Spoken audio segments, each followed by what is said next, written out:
ನಮಸ್ಕಾರ ವೀಕ್ಷಕರೇ, Karnataka power TV ನ್ಯೂಸ್ಗೆ ತಮ್ಮೆಲ್ಲರಿಗೂ ಸ್ವಾಗತ. ವಾರ್ತೆಗಳ ವಿವರ. ಬೆಂಗಳೂರು ಗಾಯತ್ರಿ ವಿಹಾರದಲ್ಲಿ ಮನರೇಗಾ ಉಳಿಸಿ ಪೂರ್ವ ಸಿದ್ಧತಾ ಸಭೆ ಅದ್ದೂರಿಯಾಗಿ ಜರುಗಿತು. ಈ ಸಭೆಯಲ್ಲಿ ಮುಖ್ಯಮಂತ್ರಿ ಸಿದ್ದರಾಮಯ್ಯ, ಉಪಮುಖ್ಯಮಂತ್ರಿ ಡಿಕೆ ಶಿವಕುಮಾರ್, ಪ್ರಿಯಾಂಕ ಖರ್ಗೆ, ವಿವಿಧ ಕಾರ್ಮಿಕ ಸಂಘಟನೆಗಳ ಮುಖಂಡರು, ಗಣ್ಯರು ಉಪಸ್ಥಿತರಿದ್ದರು. ವರದಿಗಾರರು ಮೊಹಮ್ಮದ್ ರಫಿ, ಬಳ್ಳಾರಿ ಜಿಲ್ಲೆ.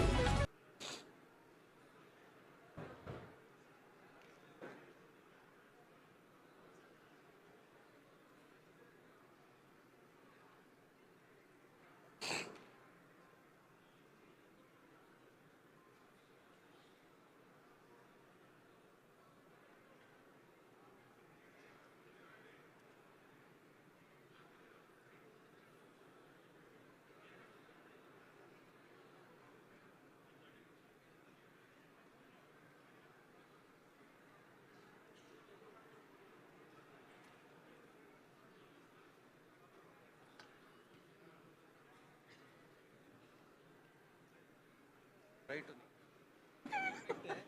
Always right.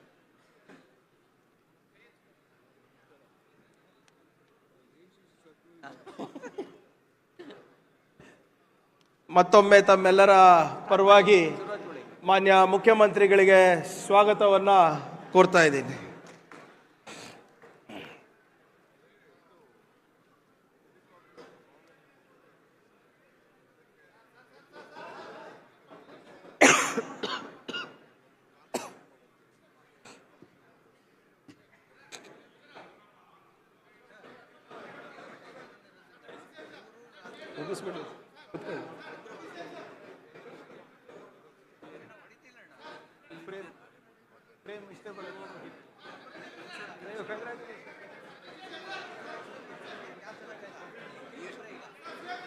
ನನಗೆ ಭಾಳ ಲಾಸ್ ಹೋದಾಗೆಲ್ಲ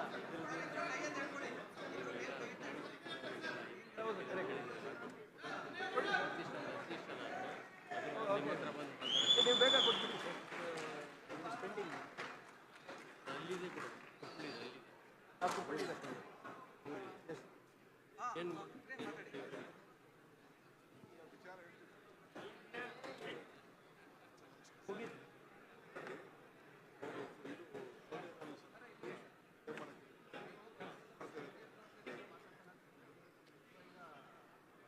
ಮಾತಾಡ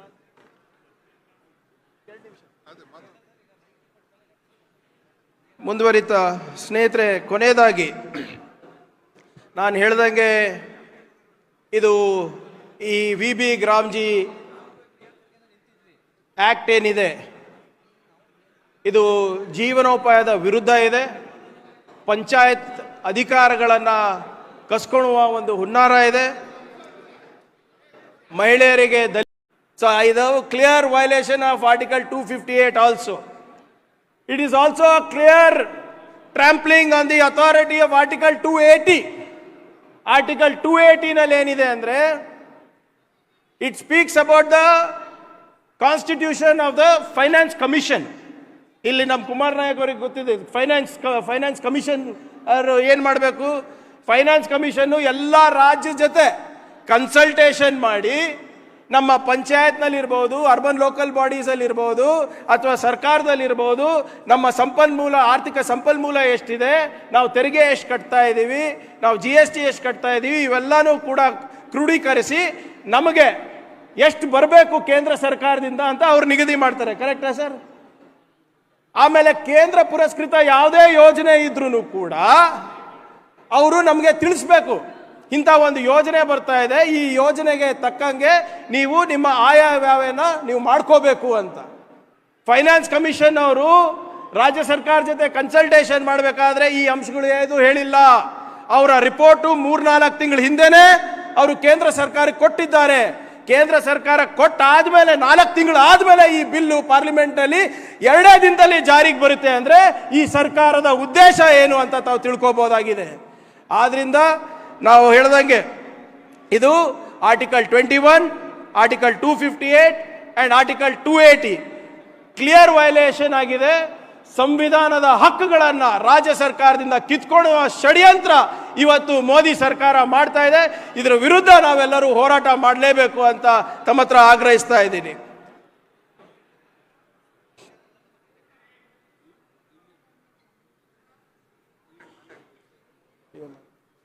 ತಮ್ಮೆಲ್ಲರ ಪರವಾಗಿ, ಪಕ್ಷದ ಪರವಾಗಿ ಮಾನ್ಯ ಮುಖ್ಯಮಂತ್ರಿಗಳಾದ ಶ್ರೀ ಸಿದ್ದರಾಮಯ್ಯ ಸಾಹೇಬರಿಗೆ ತಮ್ಮೆಲ್ಲರ ಪರವಾಗಿ ನಾನು ಸ್ವಾಗತವನ್ನು ಕೋರ್ತಾ ಇದ್ದೇನೆ.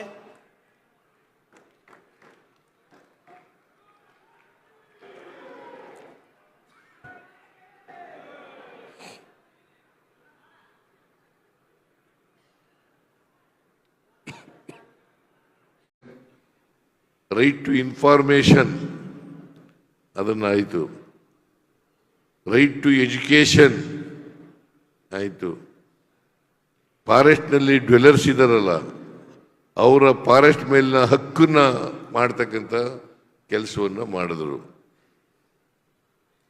ಇದನ್ನು ಮಾಡುವಾಗ ಇದು ಕೂಡ ರೈಟ್ ಟು ಎಂಪ್ಲಾಯ್ಮೆಂಟ್ ಅನ್ನೋದು ಕೂಡ ಒಂದು ಕಾಯ್ದೆಯನ್ನು ಮಾಡಿದ್ರು. ಅದು ನರೇಗಾ ಅಂತ ಇತ್ತು, ಆಮೇಲೆ ಮನ್ರೇಗಾ, ಮಹಾತ್ಮ ಗಾಂಧೀಜಿಯವರ ಹೆಸರನ್ನ ಇಟ್ಟ ಮೇಲೆ ಮನ್ರೇಗಾ ಅಂತ ಆಯಿತು. ಇದು 20 ವರ್ಷದಿಂದ ಜಾರಿಯಲ್ಲಿತ್ತು. ಈ ಕಾನೂನಲ್ಲಿ ಸುಮಾರು 12 ಕೋಟಿ 16 ಲಕ್ಷ ಕಾರ್ಮಿಕರು ಇಡೀ ದೇಶದಲ್ಲಿ ಕೆಲಸ ಮಾಡ್ತಾ ಇದ್ದಾರೆ. 12 ಕೋಟಿ 16 ಲಕ್ಷ. ಅದರಲ್ಲಿ 53%ಗಿಂತ ಹೆಚ್ಚಾಗಿ ಮಹಿಳೆಯರು, 50%ಗಿಂತ ಹೆಚ್ಚಾಗಿ ಮಹಿಳೆಯರು. ಸುಮಾರು 6 ಕೋಟಿ 21 ಲಕ್ಷ ಮಹಿಳೆಯರಿದ್ದಾರೆ. 6 ಕೋಟಿ 21 ಲಕ್ಷ ಮಹಿಳೆಯರಿದ್ದಾರೆ.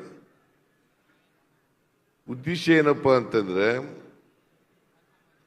ಹಳ್ಳಿಗಾಡಿನಲ್ಲಿ, ಇದು ದೇಶದ ಎಲ್ಲ ಭಾಗಗಳಲ್ಲೂ ಕೂಡ ಹಳ್ಳಿಗಾಡಿನಲ್ಲಿ, ಇದಲ್ಲದೆ ಸಾಮಾನ್ಯ ಕಾರ್ಯಕರ್ತರಿಗೆ ಚುನಾವಣೆಯಲ್ಲಿ ನಾವು ಯಾರಿಗೆ ಮಾತು ಕೊಟ್ಟಿದ್ದೋ, ಎಲೆಕ್ಷನ್ ಟೈಮಲ್ಲಿ ನಿಮಗೆ ಟಿಕೆಟ್ ಕೊಡಲ್ಲ, ಏನಾದ್ರು ಮಾಡ್ತೀವಿ ಅಂತ ಹೇಳಿದ್ದೋ ಅಂಥವ್ರಿಗೆ ಸುಮಾರು 19 ಜನರಿಗೆ ನಾವು ಚೇರ್ಮನ್ ಮಾಡಿ ಇವತ್ತು ಅಪಾಯಿಂಟ್ಮೆಂಟ್ ಮಾಡಿದ್ದೇವೆ. ಆ ಪಟ್ಟಿ ಎಲ್ಲ ತಮಗೂ ಕೂಡ ಇವತ್ತು ಗೊತ್ತಿದೆ. ಈ ಆಂದೋಲನ ಏನಿದೆಯಲ್ಲ, ಇದು ಇಡೀ ಈಗ ಶ್ರೀಮತಿ ಸೋನಿಯಾ ಗಾಂಧಿ ಅವರು ಬಡವರಿಗೆ ಉದ್ಯೋಗವನ್ನ ಕೊಡಬೇಕು, ಈ ಉದ್ಯೋಗ ಖಾತ್ರಿಯನ್ನು ಮಾಡಬೇಕು ಅಂತೇಳಿ ಈ ಹಕ್ಕನ್ನ, ಸಂವಿಧಾನದ ಮುಖಾಂತರ ಹಕ್ಕನ್ನ ಮನಮೋಹನ್ ಸಿಂಗ್ ಅವರ ಸರ್ಕಾರದಲ್ಲಿ ನಮ್ಮೆಲ್ಲರೂ ಕೂಡ ಕೊಟ್ಟಿದ್ರು. ಇದರಿಂದ ಏನು ಅನುಕೂಲ ಆಗ್ತಿತ್ತು ಅಂದ್ರೆ 6,000 ಕೋಟಿ ರೂಪಾಯಿ ವೆಚ್ಚದ ಕೆಲಸಗಳನ್ನ ಪಂಚಾಯಿತಿ ಮಟ್ಟದಲ್ಲಿ, ಗ್ರಾಮ ಮಟ್ಟದಲ್ಲಿ ಇವತ್ತು ಕೆಲಸ ನಡೀತಾ ಇತ್ತು. 6,000 ಕೋಟಿ ರೂಪಾಯಿ ಕೆಲಸ ಯಾರು ತೀರ್ಮಾನ ಮಾಡ್ತಿದ್ರು? ಪಂಚಾಯಿತಿ ಮೆಂಬರ್ ತೀರ್ಮಾನ ಮಾಡ್ತಿದ್ರು, ಪಂಚಾಯಿತಿಯ ಸದಸ್ಯರುಗಳು ತೀರ್ಮಾನ ಮಾಡ್ತಿದ್ರು. ಆ ಹಕ್ಕು ಪಂಚಾಯಿತಿ ಸದಸ್ಯರಿಗಿತ್ತು. ಯಾರು ಜಾಬ್ ಕಾರ್ಡ್ ಇಟ್ಕೊಂಡಿದ್ದವನು ನನಗೆ ಉದ್ಯೋಗ ಬೇಕು ಅಂತ ಹೇಳಿದ್ರೆ ಅವನಿಗೆ ಉದ್ಯೋಗ ಕೊಡಬೇಕಾಗಿತ್ತು. ಉದ್ಯೋಗ ಕೊಡಕ್ಕಾಗ್ಲಿಲ್ಲ ಅಂದ್ರೆ ಅವನು ಎಂಟ್ರಿ ಮಾಡಿಕೊಂಡ್ರೆ ಅವನಿಗೆ ಕೂಲಿ ಕೊಡುವಂತ ಒಂದು ಅವಕಾಶ ಇತ್ತು. ಯಾರು ಕೂಡ ಇದನ್ನ ಮಿಸ್ಯೂಸ್ ಮಾಡ್ಕೊಳ್ಳಿಕ್ಕೆ ಅವಕಾಶ ಇಲ್ಲ. ಕೆಲವು ಸ್ಟಾರ್ಟಿಂಗ್ ಅಲ್ಲಿ ಕೆಲವು ಮಿಸ್ಯೂಸ್ ಇದೆ ಅಂತ ಹೇಳಿ ಕೆಲವರು ಇದನ್ನ ತಾಂತ್ರಿಕವಾಗಿ ಅದನ್ನ ತಂಬ್ ರೂಲ್ ಮಾಡಬೇಕು ಅಂತೇಳಿ ಅದಕ್ಕೂ ಕೂಡ ಇವತ್ತು ಅವಕಾಶವನ್ನು ಮಾಡಿಕೊಟ್ರು. ಇದ್ರ ಜೊತೆಗೆ ಎಷ್ಟು ವೇಜಸ್ ಕೊಡಬೇಕು ಅಂತೇಳಿ ನಿಗದಿಯಾದಂತ ಫೇರ್ ವೇಜಸ್ ಬಗ್ಗೆ ಅದಕ್ಕೆ ತೀರ್ಮಾನವನ್ನು ಕೂಡ ಈ ಸಂದರ್ಭದಲ್ಲಿ ಕೊಟ್ಟಿದ್ರು. ಎಷ್ಟೇ ವೇಜಸ್ ಕೊಡಬೇಕು ಅಂತೇಳಿ. ನಾವು ಬಳ್ಳಾರಿಗೆ ಹೋಗ್ಬೇಕಾದ್ರೆ ಕೆಲವು ಹೆಣ್ಮಕ್ಳುಗಳು ಕೇಳ್ದು, ನಾವು ಪಾದಯಾತ್ರೆ ಮಾಡುವಾಗ ಕೆಲವರು ಹೇಳಿದ್ರು 50 ಜನ ಇದ್ರಿ, ಯಾಕೆ ಬರೀ 50 ಜನ ಇದ್ರಿ ಅಂತ. ಇಲ್ಲ, ಕೆಲವ್ರಿಗೆ ಬೇರೆಯವ್ರ ಜಮೀನಿಗೆ ಹೋಗಿ ನಾವು ಕೆಲಸ ಮಾಡಕ್ಕೆ ತಯಾರಿಲ್ಲ, ಕೆಲವ್ರಿಗೆಲ್ಲ ಮಾನಸಿಕವಾಗಿ ಆಗಿದೆ ಅಂತೇಳಿ. ನಾನೇ ಹೋಗಿ ಸೋನಿಯಾ ಗಾಂಧಿ ಅವ್ರಿಗೆ, ನಾನಾಗ ವರ್ಕಿಂಗ್ ಪ್ರೆಸಿಡೆಂಟ್ ಇದ್ದೆ, ನಾನೇ ಹೋಗಿ ಹೇಳಿದೆ ಈ ರೀತಿ ಆಗ್ತಾ ಇದೆ ಅಂತೇಳಿ. CP ಜೋಶಿ ಅವ್ರನ್ನ ಕರೆಸಿ ಏನು DK ಏನೋ ಹೇಳ್ತಾ ಇದ್ರೆ ಅವ್ನು ಹೇಳ್ತಾರೆ ಸ್ವಲ್ಪ ಬರ್ತಾ ಇದೆ ನೋಡಿ ಅಂತ ಹೇಳಿದೆ. ಅದಾದ ಮೇಲೆ ಅವರು ನಿಮ್ಮ ಸ್ವಂತ ಜಮೀನುಗಳಲ್ಲಿ, ನಮ್ಮ ಸ್ವಂತ ಜಮೀನುಗಳಲ್ಲಿ ನಾವೇ ಕೂಲಿ ಮಾಡಿಕೊಂಡ್ರೆ, ಮನೆ ಕಟ್ಟೋದಾದ್ರೆ, ಜಮೀನ ಮಟ್ಟ ಮಾಡೋದಾದ್ರೆ, ದನಿನ ಕೊಟ್ಟಿಗೆ ಕಟ್ಟೋದಾದ್ರೆ ಇಲ್ಲ ಯಾವ್ದಾದ್ರು ಕುರಿ ಕಟ್ಟಿಗೆ ಕೊಡೋದಾದ್ರೆ, ಇಂಗು ಗುಂಡಿ ಮಾಡ್ಕೊಳ್ಳೋದಾದ್ರೆ, ಇವು ಏನು ನಮ್ಮ ಇವರು ನಮ್ಮ ಕೃಷ್ಣ ಬೈರೇಗೌಡರು ಆಗದ ಕಾಲದಲ್ಲಿ ಕೃಷಿ ಹೊಂಡ ಅಂತ ಒಂದು ದೊಡ್ಡ ಐತಿಹಾಸಿಕವಾದಂತಹ ಕಾರ್ಯಕ್ರಮ ಮಾಡಿದ್ರು. ಬಹುಶಃ ನೀವು ಹಾವೇರಿ ಜಿಲ್ಲೆಗೆ ಹೋಗಿ ನೀವು ನೋಡಬೇಕು, ನಾನು ನೋಡಿದೆ ಅದನ್ನು ಹಾವೇರಿ ಜಿಲ್ಲೆಯಲ್ಲಿ. ಎಲ್ಲರೂ ಕೂಡ ಅದು ಏನೇ ಅವ್ರವ್ರ ಸ್ವಂತ ಜಮೀನಲ್ಲಿ ಕೆಲಸ ಮಾಡಿಕೊಂಡ್ರು ಕೂಡ ಅವ್ರಿಗೆ ಅದನ್ನ ಕೂಲಿ ಕೊಡುವಂತ ಒಂದು ವ್ಯವಸ್ಥಿತ ಮತ್ತು ವ್ಯವಸಾಯದಲ್ಲಿ ರೇಷ್ಮೆ ಇರ್ಬೋದು, ಮಾವಿನ ಗಿಡ ಇರ್ಬೋದು, ಬೇರೆ ಯಾವುದೇ ಆಗಲಿ ಆ ಒಂದು ಪದ್ಧತಿಗೆ ಮಾಡ್ಕೊಳ್ಳಿಕ್ಕೆ ಒಂದು ಅವಕಾಶವನ್ನು ಇವತ್ತು ಅವರು ಕಲ್ಪಿಸ್ಕೊಟ್ಟಿದ್ರು. 6,000 ಕೋಟಿ ಅಂದ್ರೆ 5,000 ಚಿಲ್ಲರೆ ಪಂಚಾಯತ್ ಇದೆ. ಕನಿಷ್ಠ ಒಂದು ಪಂಚಾಯತಿಗೆ 1 ರಿಂದ 2 ಕೋಟಿ ರೂಪಾಯಿ ಕೆಲಸ ಮಾಡ್ಕೊಳ್ಳಿಕ್ಕೆ ಪ್ರತಿ ವರ್ಷ ಕೂಡ ಅವಕಾಶ ಇತ್ತು. ಇನ್ನು ಮುಂದಕ್ಕೆ ನಾನು ಹೇಳ್ತಾ ಇದ್ದೀನಿ, ಇವತ್ತು ಏನು ಈ ಒಂದು ಕಾನೂನನ್ನು ತೆಗೆದುಕೊಂಡು ಬಂದಿದ್ದಾರೆ, ಈ ಕಾನೂನು ಏನಿದೆ, ಈ ಕಾನೂನಿಂದ ಇವತ್ತು 60-40% ಅಂತ ಮಾಡಿದ್ದಾರೆ.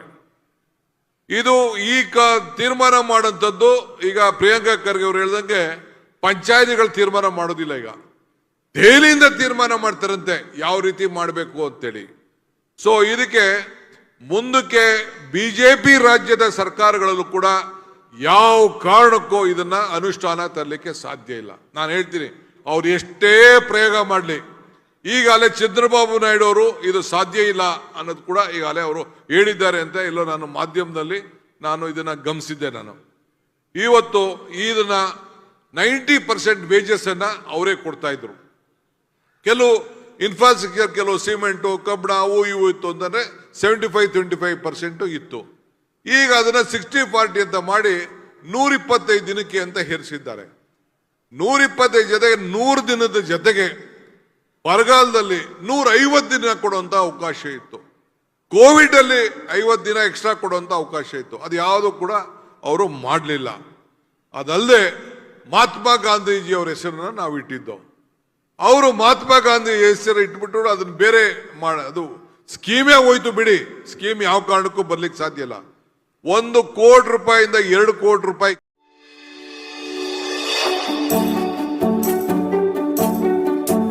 ನೀವಿನ್ನು ನಮ್ಮ ಚಾನೆಲ್ಗೆ ಸಬ್ಸ್ಕ್ರೈಬ್ ಮಾಡಿಲ್ಲವೇ? ಹಾಗಿದ್ರೆ ತಡಬೇಕೆ? ಹಿಂದೆ ಸಬ್ಸ್ಕ್ರೈಬ್ ಮಾಡಿ, ಬೆಲ್ ಐಕಾನ್ ಪ್ರೆಸ್ ಮಾಡಿ, ಶೇರ್ ಮಾಡಿ, ಕಮೆಂಟ್ ಮಾಡಿ.